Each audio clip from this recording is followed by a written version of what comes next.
আমাদেরকে সিএ এর ভয় দেখাচ্ছে, কি বলছে দেশ থেকে নাকি তাড়িয়ে দেবে, তাই তো?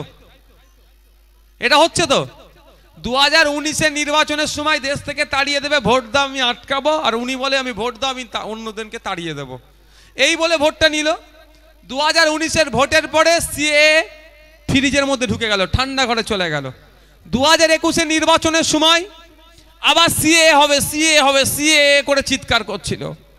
21-এর নির্বাচন শেষ হয়ে গেল, আবার ওই সিএ এর কথা মানুষ ভুলে গিয়েছিল। 24-এ নির্বাচন আসতে চলেছে। কদিন আগে অমিত শাহজি ধর্মতলায় আসলেন, এসে বললেন আমি সিএ করেই ছাড়বো। 2019 থেকে সিএ হচ্ছে, ওটা হচ্ছে ভোট ধরা কল। আর আমরা ভয় পেয়ে যাচ্ছি নাকি আমাদেরকে দেশ থেকে তাড়িয়ে দেবে। এখানে যারা আছেন অনেকে সিএ কে ভয় পায়, অনেকে ভয় পায় না। কিন্তু যারা ভয় পায় কেন, ওই অমুক বলেছে নাকি সিএ করে দেশ থেকে তাড়িয়ে দেবে, সেই জন্য ভয় পাচ্ছি। তো আমি আপনাদের বলবো, কেউ কি আইনটাকে একবারও পড়েছেন? একজন হাত তুলে দেখাবেন যে সিএ আইনটাকে পড়েছেন? আমরা পড়িনি। কারণ কি, পার্লামেন্ট থেকে পাস হয়েছে, ভাবছি আমরা ওখানে ইংলিশে আছে, বাংলা আমরা ভালো করে পড়তে পারিনি। আমাদেরকে ইচ্ছাকৃতভাবে পড়াশোনা থেকে দূরে রেখেছিল, এখনো রাখছে, আগামীতেও রাখবে যদি আমরা সচেতন না হয়।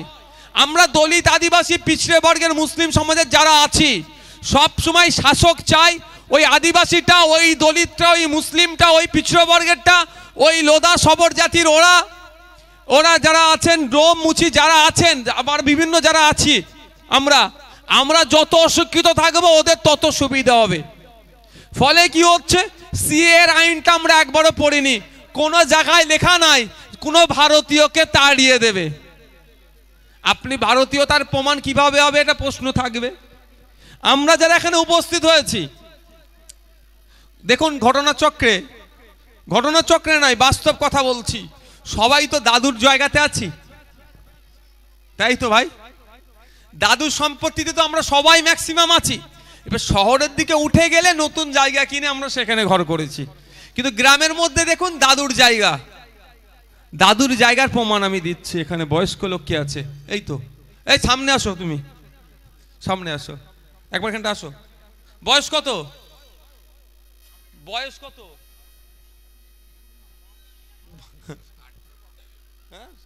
100 হয়ে গেছে? আমি বুঝানোর জন্য বলছি, আপনি আগে চেনেন তো আপনাদের এলাকারই। আচ্ছা বসো মা, বসো, চেয়ার দাও, বসো।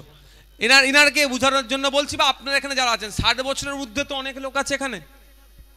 60 বছরের ঊর্ধ্বে দেশ স্বাধীন হয়েছে, আমরা 75তম স্বাধীনতা দিবস উদযাপন করলাম, তাই তো? 1947-এ দেশ স্বাধীন হয়েছে। এখানে আছে 70-75 বছর বয়স লোকেরা আছে, 70 বছরের লোকেরা আছে। 70 বছর যার বয়স, একটু আমি তাকে দিয়ে উদাহরণের জন্য বলছি, তার আব্বার যদি 70 বছর বয়স হয় ইনার, তাহলে জন্ম কত? 1952 সালে। কারো যদি 70 বছর বয়স হয়, তার জন্ম হচ্ছে 1952-তে, কারণ দেশ 75তম স্বাধীনতা দিবস উদযাপন করেছে। এটা সবার জন্য বলছি, জাস্ট ভয়টাকে কাটানোর জন্য বলছি। তাহলে 1952 সালে জন্ম, দেশ স্বাধীন হচ্ছে 1947-এ স্বাধীন। তা উনি তো আকাশ থেকে পড়েনি, টপকে আসেনি, বা জমিন থেকে তো গাছের মধ্যে হয়নি। ওনার আব্বা আম্মা তো আছে, কারো তো গর্ভে জন্ম হয়েছে, পিতা তো আছে। তো ওনার পিতার জন্ম কত সালে হবে? আমি ধরে নিচ্ছি 25 বছর বয়সে ওনার বিয়ে করার পরে সন্তান হয়েছিল। তাহলে 1952 থেকে 25 বাদ দাও তো। স্বাধীনতার আগে হচ্ছে না স্বাধীনতার পরে? স্বাধীনতার অনেক আগে। তার বাপেরটা দেখি, অর্থাৎ উনার দাদুর কথা বলি, 20 বছর আরো দাও ধরো, তাহলে দেখলে দেখা যাবে উনার দাদুর বয়স, জন্মসাল হচ্ছে 1900 সালে। আর উনি যে জায়গাটাতে এখন আছে, উনার দাদুর সম্পত্তির ওপরে উনি আছেন, কাগজপত্র আছে বলি তো উনি ওই জায়গাটাতে আছে, নাহলে তৃণমূল কংগ্রেস তো গিয়ে ওই জায়গাটা দখল করে নিত। এখন যেখানে খাস জায়গা পাচ্ছে সেখানে যে কামড়াকামড়ি করছে, যদি দেখে যে ওর বাড়ির কাগজ নাই, ওটা তো আগে দখল করবে পুলিশকে সাথে নিয়ে, পুলিশের একটা অংশকে কাজে সাথে নিয়ে। হ্যাঁ, আপনারা যারা উপস্থিত হয়েছে,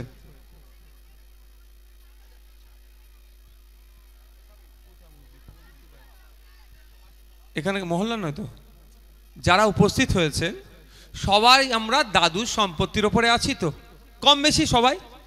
দাদুর সম্পত্তি কিভাবে? আমাদের কাছে দলিল বা পর্চার জন্যই তো দাদুর সম্পত্তি, কাগজ আছে তো, ওইটাই তো বড় ডকুমেন্টস। দাদু 1900 সালে জায়গা কিনেছে, দাদু তার দাদুর আমলে জায়গা কিনেছে। এখানে যারা উপস্থিত আছেন কারো দাদু কি বাংলাদেশ থেকে এসেছে? এ বলবেন একটু, কারো দাদু এসেছে? কারো আফগানিস্তান থেকে কারো দাদু এসেছে? কারো দাদু শ্রীলঙ্কা থেকে এসেছে? ওই রকম তো ব্যাপার নয়। আপনার আমার দাদুরা দেখুন, খোঁজ নিয়ে দেখুন, দাদুর ইতিহাস ভুলে যাওয়ার ফলেই ভয় পাচ্ছে। আপনার আমার দাদুরা ব্রিটিশদের বিরুদ্ধে লড়াই করেছে, ব্রিটিশদের কালো থাবা থেকে দেশকে মুক্তি দেওয়ার জন্য তারা সর্বোচ্চ চেষ্টা করেছে। আর দেখবেন না হলে যারা লড়াই করতো তাদেরকে যোগ্য সাথ দিয়েছে। আপনার আমার দাদুর কন্ট্রিবিউশনের ফলে, আত্মত্যাগ আত্মবলিদানের ফলে দেশ স্বাধীন হয়েছে। আপনাকে আমাকে দেশ থেকে কেউ তাড়াতে পারবে? ভয় পাওয়ার কি আছে? এটাকে ভয় দেখানো হচ্ছে। আমি আপনাদের বলবো, এই সিএ আসছে, ভয় দেখাচ্ছে, যে কথা বলছিলাম। কারণ এই সিএতে কেন ভয় দেখাতে পারছে আমাদেরকে?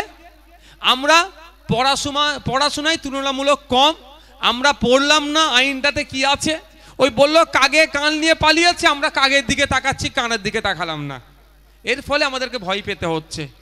আমরা যখন ব্যাংকে যাই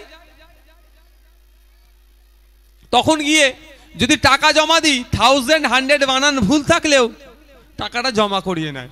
আর সেই টাকাটা যদি আমরা তুলতে যাই, যদি 1000 বা 100 বানান ভুল থাকে, আমাদের সাথে কেমন আচরণ করে ভাই বলুন না আপনারা? অনেক খারাপ ভালো ভাষা দেয় তো।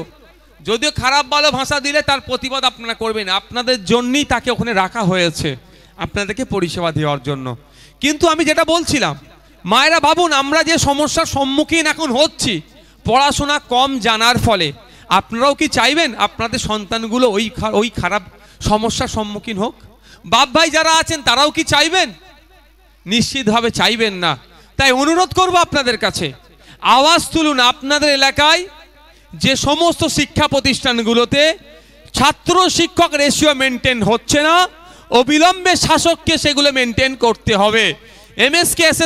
এসএসকে থেকে শুরু করে যে সমস্ত শিক্ষা প্রতিষ্ঠানগুলো আছে তার কন্টিনজেন্সি ফান্ড থেকে শুরু করে আরও যে সমস্ত শিক্ষা সামগ্রী প্রয়োজন আছে সেইগুলো শাসককে দিতে হবে। এই আওয়াজ আমাদেরকে তুলতে হবে। আর অন্যথায় যদি আমরা চুপ থাকি, আমাদের ভবিষ্যৎগুলো আরও খারাপের দিকে যাচ্ছে, যেমন আরও এগিয়ে যাবে। গতকাল কি একটা ভয়ঙ্কর দৃশ্য সারা রাজ্যের মানুষ নয়, সারা দেশের মানুষ দেখলো। কি ভয়ঙ্কর দৃশ্য! এক নেতার বাড়িতে কোর্টের নির্দেশে কোর্ট অর্ডার করেছে, রেশনে দুর্নীতি হয়েছে,